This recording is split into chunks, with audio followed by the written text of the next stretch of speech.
Physical chemistry complete చేసుకున్నాం. ఇప్పుడు inorganic chemistry చూద్దాం. అందులో ఫస్ట్ మనం ఎస్ బ్లాక్ ఎలిమెంట్స్ గురించి నేర్చుకుంటాం. ఎస్ బ్లాక్ ఎలిమెంట్స్లో గ్రూప్ 1 అండ్ గ్రూప్ 2 ఎలిమెంట్స్ ఉంటాయి. అంటే S block elements group 1 and group 2 elements. అందులో ఫస్ట్ మనం గ్రూప్ 1 ఎలిమెంట్ గురించి నేర్చుకుంటాం. గ్రూప్ 1 ఎలిమెంట్ ఆల్కలీ మెటల్స్ అని కూడా అంటాం.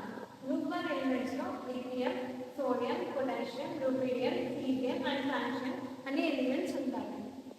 వీటిని మనం గుర్తుంచుకోవాలంటే కొంచెం డిఫికల్ట్. సో మనం ఇప్పుడు ఈజీగా గుర్తుంచుకోవాలంటే ఈనాకి, రూబీ, సిఎస్సి, ఫ్రెండ్షిప్ అంటే ఇందులో ఈనాకి, రూబిడియం, సీజియం అండ్ ఫ్రాన్షియం ఇలా మనకు ఈ వాటితో గుర్తుంచుకుంటే సో మీకు ఈజీగా ఈ ఎలిమెంట్స్ అన్ని గుర్తుంచుకుంటారు. అండ్ వీటి యొక్క బిహేవియర్ అంటే group 1 elements highly reactive metals అంటే వేరొక మెటల్తో ఈజీగా రియాక్ట్ అవుతాయి. అండ్ అవి సాఫ్ట్ మెటల్స్. ఈ గ్రూప్ 1 ఎలిమెంట్స్ అనేవి soft metals and have low melting point. వీటి యొక్క మెల్టింగ్ పాయింట్ చాలా తక్కువ ఉంటుంది. అండ్ జనరల్ ఎలక్ట్రానిక్ కాన్ఫిగరేషన్ వచ్చేసి NS1. వీటి general electronic configuration NS1. Next మనం ఇంపార్టెంట్ కాంపౌండ్స్ గురించి చూసినట్లయితే సోడియం కార్బోనేట్ NaCO. ఇది used in glass and soap industry. Sodium carbonate అనేది గ్లాస్ అండ్ సోప్ని మ్యానుఫ్యాక్చరింగ్ చేయడానికి యూజ్ చేస్తాం. అండ్ సోడియం హైడ్రాక్సైడ్, సోడియం అని తెలుసు. సోడియం హైడ్రాక్సైడ్ అనేది strong base and used in soap making. And potassium permanganate strong oxidising agent. Potassium permanganate అనేది strong oxidising agent. ఇటువంటి compounds మనం గుర్తుంచుకున్నట్లయితే మేబీ ఇటువంటి క్వశ్చన్స్ వాళ్ళు అడిగినప్పుడు మీకు ఈజీగా ఆన్సర్ చేయవచ్చు. అండ్ ఇప్పుడు మనం ప్రాపర్టీస్ చూద్దాం. ప్రాపర్టీస్లో గ్రూప్ 1 ఎలిమెంట్స్ డియాక్రిలిక్ వాటర్ అంటే ఈ ఎలిమెంట్స్ అన్ని ఎప్పుడైతే వాటర్తో రియాక్ట్ అవుతాయో అప్పుడు స్ట్రాంగ్ బేసెస్ని ప్రొడ్యూస్ చేస్తాయి and form ionic compounds. Group 1 elements ionic కాంపౌండ్స్ని ఫామ్ చేస్తాయి. నెక్స్ట్ ట్రెండ్స్ అనేవి చాలా ఇంపార్టెంట్. మనకి ఎక్స్ప్లోర్ నుంచి మోస్ట్లీ రిపీట్ అయ్యే క్వశ్చన్స్ ట్రెండ్స్ నుంచి వస్తాయి. ట్రెండ్స్ అంటే ఏం లేదు, AMR.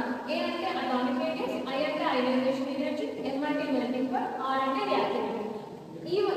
ఈ ట్రెండ్స్ అనేవి ఈ ఎలిమెంట్స్లో పై నుంచి కిందికి వచ్చిన కొద్దీ అటామిక్ రేడియస్ ఇంక్రీజ్ అవుతుంది, అలాగే అయానిక్ ఎనర్జీ డిక్రీజ్ అవుతుంది. అలా ఈ ట్రెండ్స్ ఎప్పుడైతే డిక్రీజ్ అవుతుందో అవి మీరు గుర్తుంచుకున్నట్లయితే ఆ ఆర్డర్లో రాసినప్పుడు ఆ క్వశ్చన్స్ని మీరు ఈజీగా చేయొచ్చు. And next group 2 elements. Group 2 ఎలిమెంట్స్ని ఆల్కలైన్ ఎర్త్ మెటల్స్ అని అంటారు. గ్రూప్ 2 ఎలిమెంట్స్లో beryllium, magnesium, calcium, strontium, barium and radium అనే ఎలిమెంట్స్ ఉంటాయి. సో ఇవి యొక్క బిహేవియర్ వచ్చేసి హార్డర్ దెన్ ఆల్కలీ మెటల్స్. మనం చెప్తున్నాం కదా ఆల్కలీ మెటల్స్ సాఫ్ట్గా ఉంటారని. సో ఆల్కలీ మెటల్స్తో కంపేర్ చేస్తే ఆల్కలైన్ ఎర్త్ మెటల్స్ హార్డ్గా ఉంటాయి అండ్ హైయర్ మెల్టింగ్ పాయింట్. వీటికి మెల్టింగ్ పాయింట్ చాలా హైగా ఉంటుంది. అండ్ దీని ఎలక్ట్రానిక్ కాన్ఫిగరేషన్ వచ్చేసి NS2. So next important compounds. ఇందులో ఇంపార్టెంట్ కాంపౌండ్స్ వచ్చేసి calcium carbonate used in cement and marbles. Cement and marble మ్యానుఫ్యాక్చరింగ్లో మనం కాల్షియం కార్బోనేట్ని యూజ్ చేస్తాం. అండ్ మెగ్నీషియం హైడ్రాక్సైడ్ అనేది యాంటాసిడ్ ప్రొడ్యూస్ చేయడానికి యూజ్ చేస్తాం. అండ్ ప్లాస్టర్ ఆఫ్ ప్యారిస్ మనకు అందరికీ తెలుసు, POP.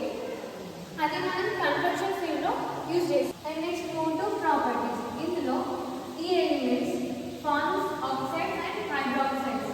ఈ ఎలిమెంట్స్ అనేవి ఆక్సైడ్స్ని అండ్ హైడ్రాక్సైడ్స్ని ఫార్మ్ చేస్తాయి. And less soluble with alkali metals. Alkali metals కంటే లెస్ సాల్యుబుల్ ఉంటాయి. అండ్ బయాలజికల్ సిస్టంలో కాల్షియం అండ్ మెగ్నీషియం అనేవి కీ రోల్ ప్లే చేస్తాయి అంటారు.